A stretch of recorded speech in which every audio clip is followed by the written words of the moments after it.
Olá, amigos. Quero saudá-los, agradecendo a Deus por esse momento tão especial em que nós estudamos a lição, em que nós nos inteiramos da vontade divina através do estudo sistemático diário da lição. Isso é muito importante. E a lição dessa semana fala sobre o céu, o aprendizado que se tem, fala sobre as promessas de Deus para nós. A lição número 13 é muito importante porque fecha o trimestre. E hoje, quarta-feira, vamos estudar sobre a escola do céu. Como podemos aprender através da escola do céu.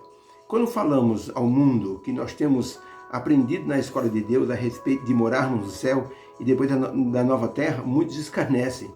Algumas pessoas dizem que isso é sonho de pobre. E alguns dão uns risinhos sarcásticos, como dizendo assim, isso não existe, essa pessoa está fantasiando, pensando no céu.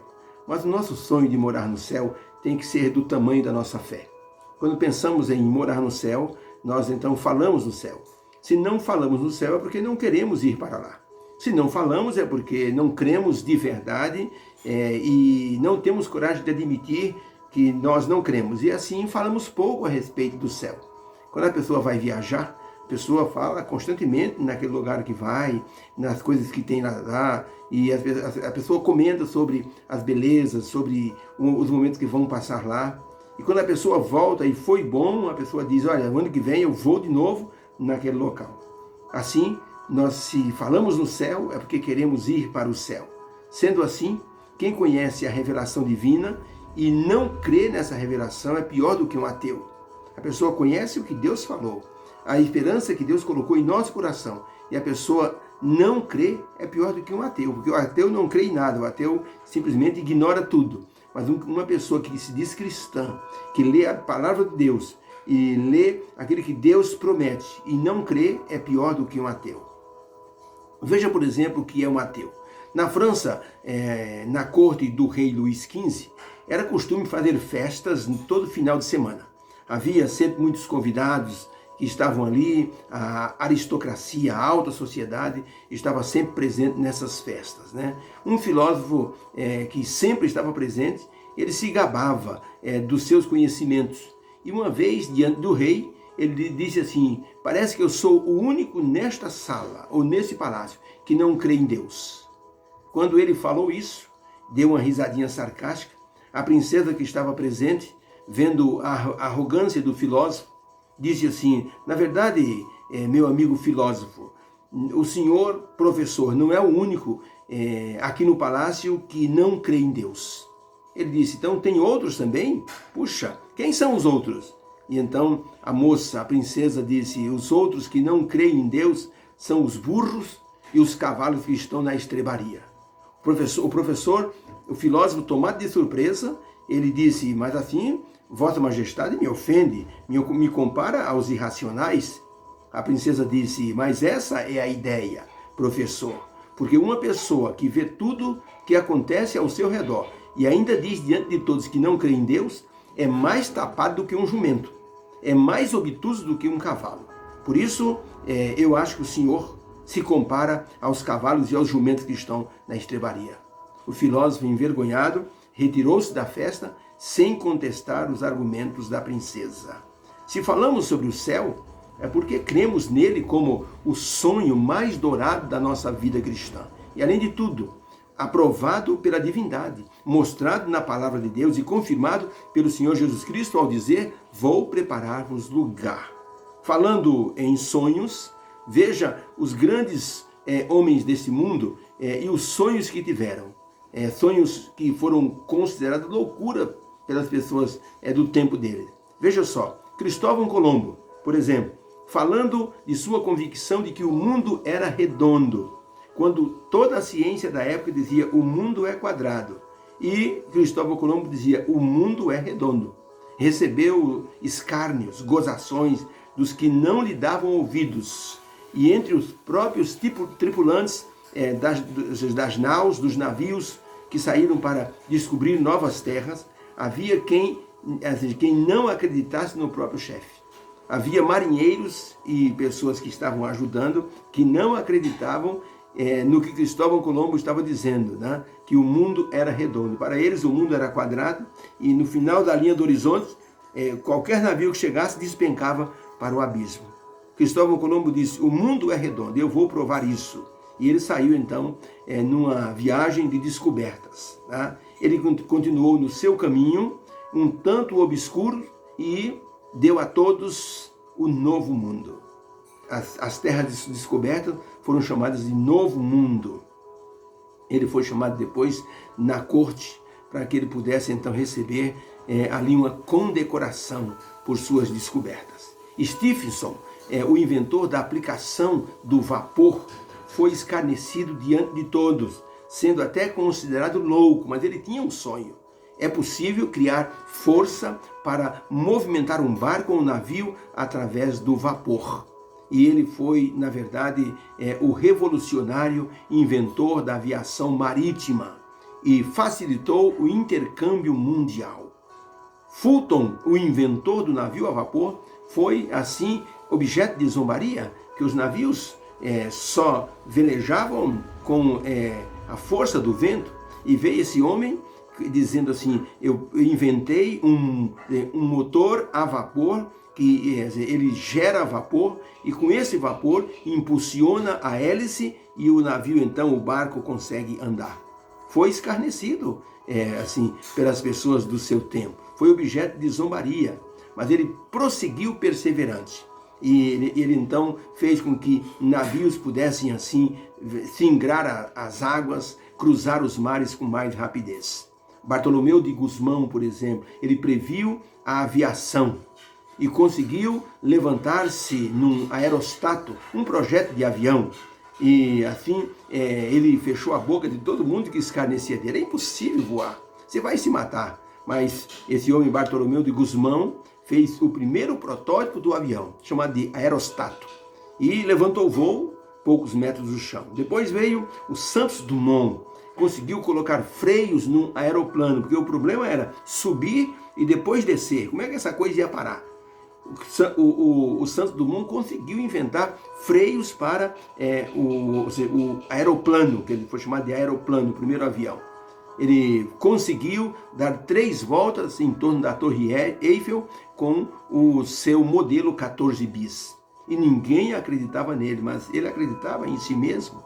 Então são sonhos que para os outros eram loucura e que se tornaram realidade. E hoje a aviação comercial, veja, atravessa o mundo inteiro.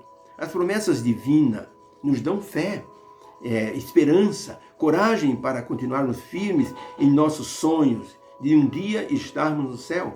Falar disso para algumas pessoas é loucura, mas se nós acreditarmos nisso com fé, conforme a palavra de Deus registra, com certeza essa promessa, essa esperança será concretizada pela volta do Senhor Jesus Cristo. A pergunta número 5 da lição: o que os versos citados nos oferecem de esperança em um novo mundo? Eu vou ler então 2 Coríntios 4, 17, 18, diz assim o apóstolo Paulo: porque a nossa leve e momentânea tribulação produz para nós cada vez mais abundantemente um eterno peso de glória, não atentando nós nas coisas que se veem, mas sim naquelas que se não veem, porque as que se veem são temporais e aquelas que não se veem são eternas. Falando da esperança de um novo mundo, da Nova Jerusalém. Apocalipse 21, verso 1 e 2, diz o apóstolo João: eu vi o novo céu e a nova terra, porque já se passaram o primeiro céu e a primeira terra, e o mar já não existe. E eu vi a santa cidade, a Nova Jerusalém, que descia do céu da parte de Deus, adereçada, seja, montada como uma noiva ataviada para o seu noivo. Apocalipse ainda 2, verso 7, o apóstolo João diz: quem tem ouvidos, ouça o que o Espírito diz às igrejas. Aquele que vencer, dar-lhe-ei comer da árvore da vida que está no paraíso de Deus. Ainda Apocalipse 7, 14 a 17, respondi-lhe: meu Senhor, tu sabes. Disse-me ele: estes são os que vêm de grande tribulação, e lavaram as suas vestes e as branquearam no sangue do Cordeiro. Por isso estão diante do trono de Deus, e o servem de dia e de noite no seu santuário. E aquele que está sentado sobre o trono estenderá o seu tabernáculo sobre eles. Nunca mais terão fome, nunca mais terão sede, nem cairá sobre eles o sol, nem calor algum. Porque o Cordeiro que está no meio diante do trono os apacentará e os conduzirá às fontes das águas da vida. E Deus lhes enxugará dos olhos toda lágrima. Então, a pergunta é: o que esses versos nos falam sobre a esperança de uma nova terra? A resposta é: através desses versos, temos esperança de vida eterna numa nova terra, num novo céu, onde Deus nos concederá o fruto da árvore da vida e a presença do próprio Deus na Nova Jerusalém. Ó, glória a Deus, Deus seja louvado. Perceba que sempre quando nós falamos um verso como esse, nós comentamos, nós sempre nos incluímos, né? E nós estaremos. Isso é uma crença maravilhosa. A gente se inclui na promessa divina, crendo primeiramente em Deus como benfeitor e depois então na força do Espírito Santo para nos ajudar nesta caminhada, para sermos aprovados, para estarmos um dia nesses lugares maravilhosos. Se nossa vida aqui na terra fosse livre de sofrimentos, violência, fosse livre de violência, de morte, nós viveríamos até de forma extraordinária. Se não tivesse violência, se não tivesse sofrimento, se não tivesse morte, se não tivesse doença, nós até que viveríamos de forma bem. O pecado, porém, tirou a beleza e a paz do nosso mundo. Por isso, o nosso coração almeja um novo lar, uma nova escola com a presença de Deus, o mais brilhante professor do universo. Deus e o Senhor Jesus e o Espírito Santo ensinarão os salvos as belezas do universo. Ellen White escreveu em Meditações Matinais, de 1983, na página 81, a seguinte mensagem: em breve haverá um novo céu e uma nova terra nos quais habita a justiça.